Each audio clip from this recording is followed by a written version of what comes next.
اعوذ باللہ من الشیطان الرجیم، بسم اللہ الرحمن الرحیم۔ رب اشرح لی صدری ویسر لی امری واحلل عقدۃ من لسانی یفقہوا قولی۔ ریاض الصالحین حصہ اول۔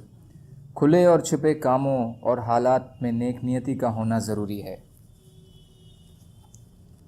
حضرت عبداللہ بن کعب بن مالک سے روایت ہے، یہ عبداللہ حضرت کعب کے بیٹوں میں سے ان کا رہبر تھا۔ جب وہ آنکھوں کی روشنی سے محروم ہو گئے تھے، یہ کہتے ہیں کہ میں نے اپنے باپ کعب بن مالک رضی اللہ تعالیٰ عنہ کو یہ گھٹنا بیان کرتے ہوئے سنا کہ جب وہ غزوہ تبوک میں نبی صلی اللہ علیہ وسلم سے پیچھے رہ گئے تھے، حضرت کعب رضی اللہ تعالیٰ عنہ نے بیان فرمایا، جب بھی نبی صلی اللہ علیہ وسلم نے کوئی غزوہ یعنی جہاد کیا، میں آپ سے پیچھے نہیں رہا سوائے غزوہ تبوک کے۔ اس غزوے میں آپ کے ساتھ نہیں گیا، البتہ غزوہ بدر میں بھی میں پیچھے رہ گیا، لیکن غزوہ بدر میں پیچھے رہنے والوں پر ناراضی ظاہر نہیں کی گئی تھی۔ اس غزوے میں تو اصل میں رسول اللہ صلی اللہ علیہ وسلم اور مسلمان قافلہ قریش کے تعاقب میں نکلے تھے۔ اس کا مطلب شروع میں جہاد کی نیت نہیں تھی، یہاں تک کہ اللہ نے ان کو اور ان کے دشمنوں کو بنا وعدے، بنا لڑائی کے ارادے اور اعلان کے ایک دوسرے کے مقابل جمع کر دیا۔ اور عقبہ کی رات منی میں حاضر تھا جب ہم نے اسلام پر نبی صلی اللہ علیہ وسلم سے عہد وفا باندھا تھا۔ اگرچہ یہ قصہ بدر کی چرچا لوگوں میں عقبہ کی رات سے زیادہ ہے، لیکن مجھے بدر کی حاضری سے اس رات کی حاضری زیادہ محبوب ہے، کیونکہ اس کی اہمیت بہت زیادہ ہے۔ اور میرے غزوہ تبوک میں رسول اللہ صلی اللہ علیہ وسلم سے پیچھے رہنے کی واقعہ اس طرح ہے کہ میں اتنا زیادہ طاقتور اور اتنا زیادہ خوشحال کبھی نہیں تھا جتنا اس وقت تھا جب میں غزوہ تبوک میں آپ سے پیچھے رہا۔ اللہ کی قسم، میرے پاس کبھی اکٹھی 2 سواریاں نہیں ہوئی تھیں، جبکہ اس موقع پر مجھے 2 سواریاں میسر تھیں۔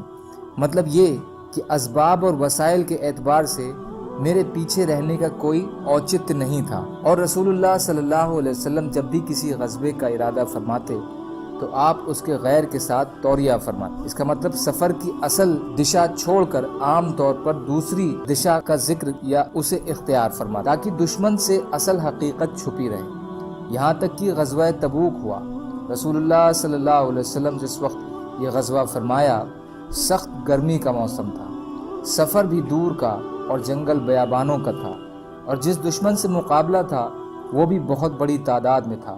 اس لیے آپ نے توریے کی بجائے اپنے معاملے اس محاذ جنگ کو مسلمانوں کے سامنے کھول کر بیان فرما دیا، تاکہ وہ اس کے مطابق بھرپور تیاری کر لیں۔ تو آپ نے انہیں وہ دشا بھی بتلا دی جس کا آپ ارادہ فرما رہے تھے۔ مسلمان رسول اللہ صلی اللہ علیہ وسلم کے ساتھ بڑی تعداد میں تھے، اور کوئی کتاب ایسی نہیں تھی جس میں ان کے نام درج ہوتے، اس سے مراد رجسٹر تھا۔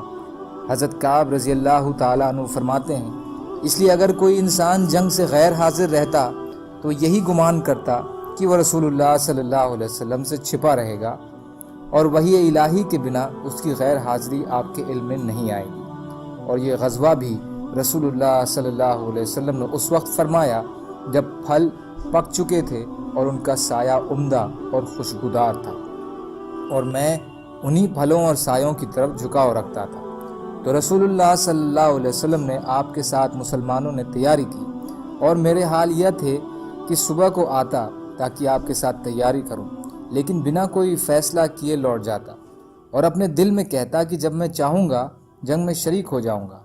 میں پوری طرح ساز و سامان سے فٹ ہوں۔ میری یہی کشمکش کی حالت رہی، اور لوگ جہاد کی تیاری میں لگے رہے۔ پھر رسول اللہ صلی اللہ علیہ وسلم اور آپ کے ساتھ مسلمان ایک صبح کو جہاد پر روانہ ہو گئے، اور میں اپنی تیاری کے سلسلے میں کوئی فیصلہ نہیں کر پایا۔ میں پھر صبح آیا اور لوٹ گیا، اور کوئی فیصلہ نہیں کر سکا۔ تو میری کیفیت یہی رہی، یہاں تک کہ مہاجرین تیزی سے آگے جا رہے تھے اور جہاد کا معاملہ بھی آگے بڑھ گیا۔ میں نے ارادہ کیا کہ میں بھی سفر پر روانہ ہو جاؤں اور ان کو جا ملوں۔ اے کاش کہ میں ایسا کر لیتا، لیکن یہ میرے مقدر میں نہ ہوا۔ آگی حدیث انشاءاللہ اگلی ریکارڈنگ میں۔ سبحان اللہ و بحمدہ، سبحانک اللہم و بحمدک، اشہد ان لا الہ الا انت، استغفرک و اتوب الیک۔